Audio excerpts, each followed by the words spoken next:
ভারতবর্ষের লোকসভা ভোটের পঞ্চম দফা ভোট কমপ্লিট হলো, আর তারই সাথে কমপ্লিট হলো 8টি রাজ্যে মোট 49টি আসনে এই পঞ্চম দফায় জনগণ তাদের মতামত বা ফ্যাসলা যদি বলেন কিন্তু ভোট বক্সে দিয়ে দিয়েছে। আবারও বলছি, 8 রাজ্যে 49টি আসনে আজকে পঞ্চম দফায় ভোট পর্ব শেষ হলো, আর মানুষ পাবলিক তাদের রায় কিন্তু ভোট বক্সে প্রদান করে ফেললো। আর এই পঞ্চম দফার ফলাফল কি হবে তা তো আগামী 4 জুনই বলবে। আর বিশেষ করে এর ফলাফল কি হতে চলেছে, রাহুল গান্ধী থেকে শুরু করে অরবিন্দ কেজরিওয়াল এবং মমতা ব্যানার্জি তারা কিন্তু অলমোস্ট সকলেই জেনে গেছে। দেখুন, এই পঞ্চম দফার আগে পর্যন্ত বিরোধী দলের বহু নেতাকে পিএম মোদির সমালোচনা করতে শোনা গেছে।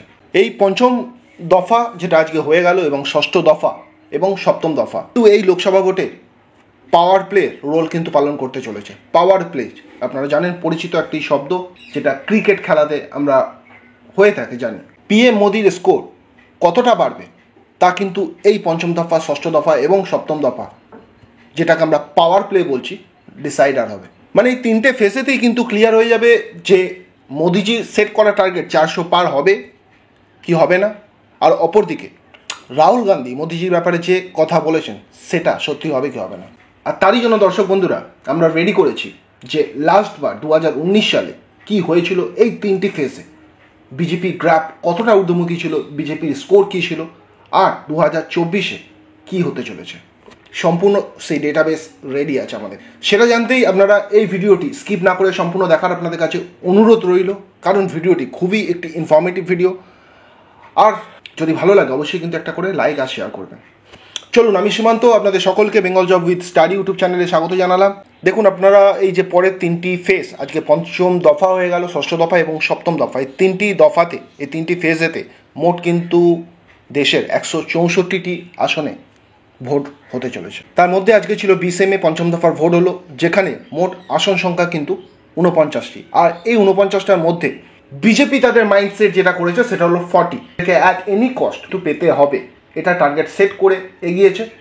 এবং এই টার্গেট যদি কমপ্লিট হয় তবেই কিন্তু তারা 400-র কাছাকাছি যেতে পারছে। দেখুন, আগামী ষষ্ঠ দফায় যে টোটাল আসনে ভোট পর্ব হতে চলেছে তাতে বিজেপির টার্গেট কিন্তু 50+, অর্থাৎ পিএম মোদিকে হাফ সেঞ্চুরি কিন্তু করতেই হচ্ছে। আর 1 জুন পিএম মোদি যে খেলাটা খেলতে না, সেটার টার্গেট কিন্তু 400 পার, অর্থাৎ ফাইনাল ফেজ।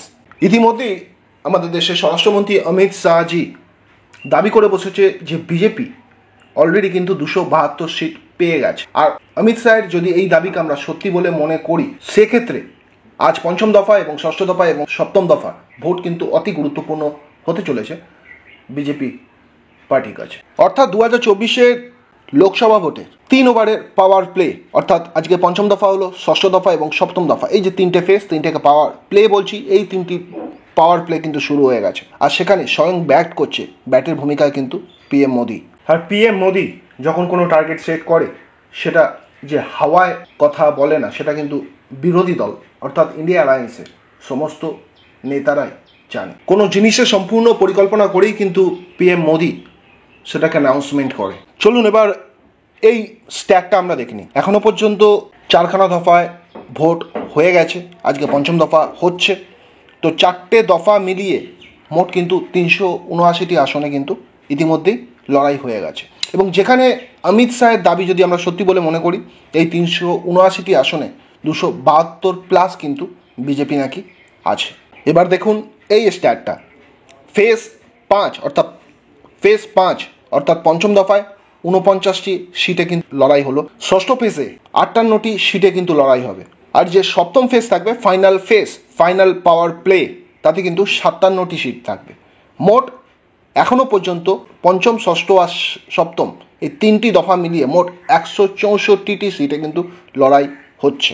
অর্থাৎ এই 164টি আসনই কিন্তু ডিসাইডার হবে, ডিসাইড করবে পিএম মোদি 400 পার করতে পারবে কি পারবে না। দেখুন দর্শক বন্ধুরা, এই 400 পার করার ক্ষেত্রে আমরা 3 জনের কথা বলবো বিজেপি, যাদেরকে খুবই কনফিডেন্স দেখিয়েছে অল টাইম। 1 হলো অমিত শাহ, 2 হলো মাননীয় প্রধানমন্ত্রী নরেন্দ্র মোদী, 3 হলো যোগী আদিত্যনাথ। বিভিন্ন প্রচারে, এই লোকসভা ভোটে বিভিন্ন প্রচারে কিন্তু তারা 400 পার বারবার বলেছে এবং যথেষ্ট তাদের বলার মধ্যে আমরা কিন্তু কনফিডেন্স দেখেছি। চলুন এবার এই স্ট্যাকটা দেখি, এই অঙ্কটা দেখে নিই। এই তিনটি যে দফা বাকি আছে, এই তিনটি দফাতে ইউপিতে 41টি আসনে লড়াই হবে, পশ্চিমবাংলায় হবে কিন্তু 24টি আসনে, বিহারে হবে 21টি আসনে, উড়িষ্যায় হবে 17টি আসনে, পাঞ্জাবে হবে 13টি আসনে, হরিয়ানায় হবে 10টি আসনে, দিল্লিতে হবে 7টি আসনে, ঝাড়খণ্ডে হবে 7টি আসন, হিমাচল প্রদেশে হতে চলেছে 4টি আসন, ছত্তিশগড়ে 1টি আসনে লড়াই হবে, জম্মু কাশ্মীরে 1টি, আর লাদাখে 1টি আসনে কিন্তু লড়াই হবে এই তিনটি দফাতে। অর্থাৎ তার মধ্যে কিন্তু পঞ্চম দফা আজকে হয়ে গেল। আমি যেহেতু পঞ্চম দফা চলাকালীন এই ভিডিও বানাচ্ছি, তাই আমি পঞ্চম দফাকেও আমি এর মধ্যে কিন্তু ইনক্লুডিং করেছি। দেখুন, এই যে রাজ্যগুলো বলছি এবং এই রাজ্যের যে আসন সংখ্যা যেগুলো বাকি আছে, লড়াই হতে চলেছে, এর মধ্যে কিন্তু পুরোপুরি ক্যালকুলেট হয়ে গেছে বিজেপির তরফ থেকে কোন রাজ্য থেকে কত আসন তারা টার্গেট করেছে, এবং সেই ডেটাও আমাদের কাছে রেডি আছে, যা এই ভিডিওতে আপনাদেরকে দেখাবো।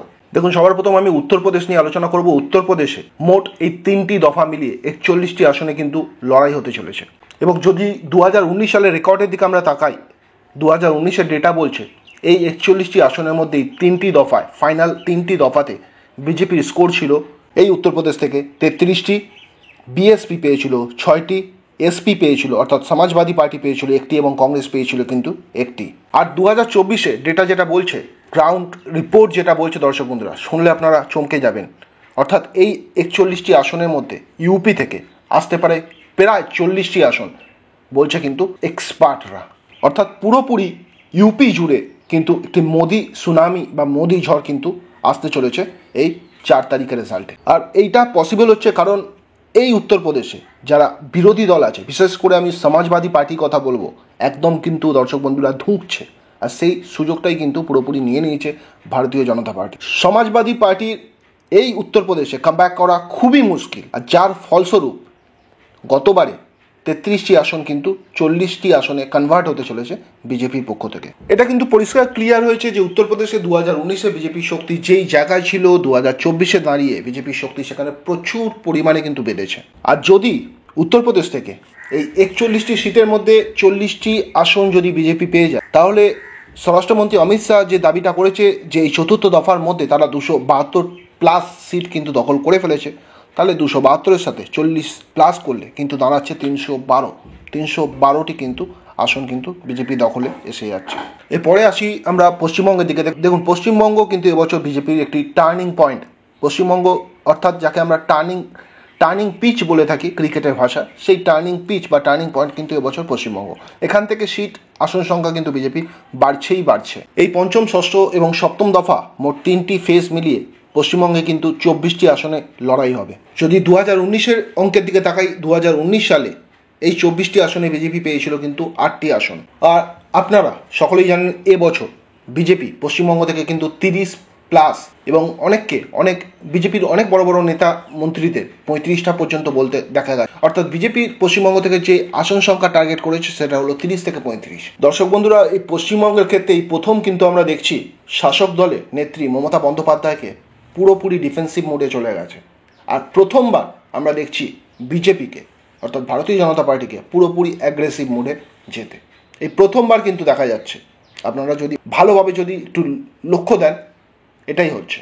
পশ্চিমবঙ্গের দুটি বিশেষ ঘটনা, সন্দেশখালী থেকে শুরু করে রাম নবমীর কথা যদি বলি, এই দুটি ঘটনা, দুটি ইস্যু কিন্তু মমতা বন্দ্যোপাধ্যায় ভিতকে পুরো নাড়িয়ে দিয়েছে। চলুন এবার আমরা বিহারের দিকে মুভ করি। কি বলছে বিহারে 2014-র দিকে যদি আমরা তাকাই, তো 2014 সালে আরজেডি দলের পারফরমেন্স ছিল 4টি সিট পেয়েছিল, এবং 2019-এ যদি তাকাই তো সেখানে মাত্র শূন্যই নেমে এসেছিল, একটিও সিট পায়নি আরজেডি। অর্থাৎ বিহারে যে আরজেডির শক্তি 2014 সাল থেকে কমতে শুরু করেছিল, সেটা কিন্তু হয়েছিল নরেন্দ্র মোদী অর্থাৎ ভারতীয় জনতা পার্টি বিহারে কিন্তু প্রবেশ। পুরো দমে কিন্তু অ্যাটাক করেছিল নরেন্দ্র মোদী অর্থাৎ পিএম মোদী, পুরো দমে কিন্তু বিহারকে অ্যাটাক করেছিল 2014 সাল থেকে এসেই। বিহারে কিন্তু যে আসন টার্গেট করেছে পিএম মোদী সেটি হলো কিন্তু 40। বিহারের এই যে আর 3টি দফা, পঞ্চম, ষষ্ঠ, সপ্তম দফা মিলিয়ে মোট 3টি ফেজে 21টি আসনে কিন্তু লড়াই হতে চলেছে। আর গতবার 2019-এর লোকসভা ভোটের দিকে যদি আমরা তাকাই, এই 21টি আসনে 21টিই কিন্তু পেয়েছিল এনডিএ দল অর্থাৎ বিজেপি। আর 2019-এর মতো 2024-এও সেই একই টার্গেট ফিক্সড করেছে 21-21। চলুন এবার দিল্লির দিকে মুভ করি। দেখুন, দিল্লির ক্ষেত্রে 2014 সালে লোকসভা ভোটে বিজেপি সম্পূর্ণ সিট পেয়েছিল। 2019 সালে বিজেপি সম্পূর্ণ সিট পেয়েছিল, অর্থাৎ এখান থেকে আপ একটাও কিন্তু লোকসভা ভোটে কোনোদিনও একটাও আসন পায়নি। আর 2024-এ কী হবে জিজ্ঞাসা চিহ্ন। অবভিয়াসলি বিজেপির তরফ থেকে চেষ্টা সেই একই টার্গেট থাকবে, অর্থাৎ সম্পূর্ণ আসন দখল। অর্থাৎ 2014, 2019 এবং 2024 জিতের হ্যাট্রিক কিন্তু কন্টিনিউ রাখতে চাইছে এখান থেকে ভারতীয় জনতা পার্টি। দিল্লির পরে আমরা হরিয়ানার দিকে তাকাই, আর পিএম মোদি এই 400 টার্গেট পূরণ করবার জন্য এই হরিয়ানা কিন্তু অতি গুরুত্বপূর্ণ একটি স্টেট। চলুন এবার হরিয়ানাতে 2014, 2019-এ লোকসভা ভোটে বিজেপির ফলাফল কেমন হয়েছিল দেখে নিই। 2014 সালে হরিয়ানা থেকে ভারতীয় জনতা পার্টি 7টি আসনে জিতেছিল এবং 2019 সালে তাদের আরও প্রোগ্রেস হয়েছিল, আসন সংখ্যা বেড়ে হয়েছিল 10টি। তো 2024-এ 10টিতে 10টি সেই রেকর্ড কন্টিনিউ হবে কি হবে না সেটা তো আগামী 4 জুনের ফলাফলই কিন্তু বলবে। এবার আমরা মহারাষ্ট্রের দিকে যাব, অর্থাৎ সেই স্টেট যেটা কিন্তু মোদিজির টার্গেট 400 পার করতে সাহায্য করবে এবং বড় ভূমিকা পালন করছে কিন্তু এই মহারাষ্ট্র। কিভাবে দেখে নিই। আজ থেকে 3-4 বছর আগের দিকেও যদি আমরা তাকাই, মহারাষ্ট্রে কিন্তু বিজেপির ক্ষমতা ছিল পুরোপুরি শূন্য এবং তারপরে বিজেপি কিন্তু এখানে সম্পূর্ণ তাদের শক্তি বাড়িয়েছে এই মহারাষ্ট্রের স্ট্যাট কি বলছে।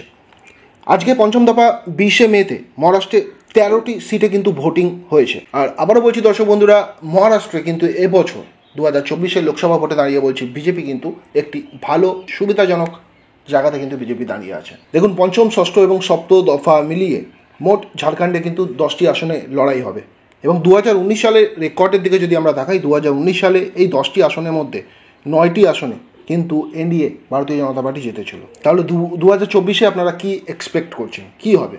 অবভিয়াসলি বেটারই রেজাল্ট হবে বিজেপির পক্ষ থেকে ঝাড়খণ্ড থেকে। আমাদের পরের রাজ্য পাঞ্জাবে এই 3টি দফা মিলিয়ে মোট 13টি আসনে লড়াই হবে। আর উড়িষ্যার কথা যদি বলি, 17টি আসনে কিন্তু লড়াই হবে। দেখুন, যদি উড়িষ্যার কথা বলি, উড়িষ্যাতে যে 17টি আসনে লড়াই হবে, লাস্ট বা 2019 সালে 17টি আসনের মধ্যে 7টি আসনে কিন্তু জয়ী হয়েছিল বিজেপি। এবার যে কথাটি বলবো দর্শক বন্ধুরা খুবই গুরুত্বপূর্ণ, কয়েকটি রাজ্যের কথা বলবো যেখানে ভারতীয় জনতা পার্টির পারফরমেন্স 100-এ 100। সেই রাজ্যগুলি হচ্ছে কিন্তু দিল্লি, হরিয়ানা, হিমাচল প্রদেশ, মহারাষ্ট্র এবং বিহার। যদি ইউপির কথা বলি, ইউপিতে ভারতীয় জনতা পার্টির পারফরমেন্স 100-এ কিন্তু 80%। আর যে দুটো স্টেটে কম তুলনামূলকভাবে সেগুলি হলো উড়িষ্যাতে মোটামুটি অ্যারাউন্ড 35%, আর পশ্চিমবাংলা। আর যেই জায়গাগুলোতে কম আছে সেই জায়গাগুলোই কিন্তু পাখির চোখ করে রেখেছে এবছর ভারতীয় জনতা পার্টি। তো এই ছিল আজকে বিশেষ প্রতিবেদন। তো আপনারা কি মনে করছেন এই 3টি ফেজে যে ভোট হতে চলেছে সেই ভোট মিলিয়ে বিজেপির পক্ষে, পিএম মোদির পক্ষে কি সম্ভব 400 পার করা? যদি কিছু বলতে চান অবশ্যই ভিডিও কমেন্ট বক্সে জানাবেন। আর এরকমই আপডেট পাওয়ার জন্য আমাদের Bengal job with study YouTube চ্যানেলকে সাবস্ক্রাইব করে আমাদের পাশে থাকতে পারেন। ভালো থাকবেন আপনারা, সুস্থ থাকবেন, নমস্কার।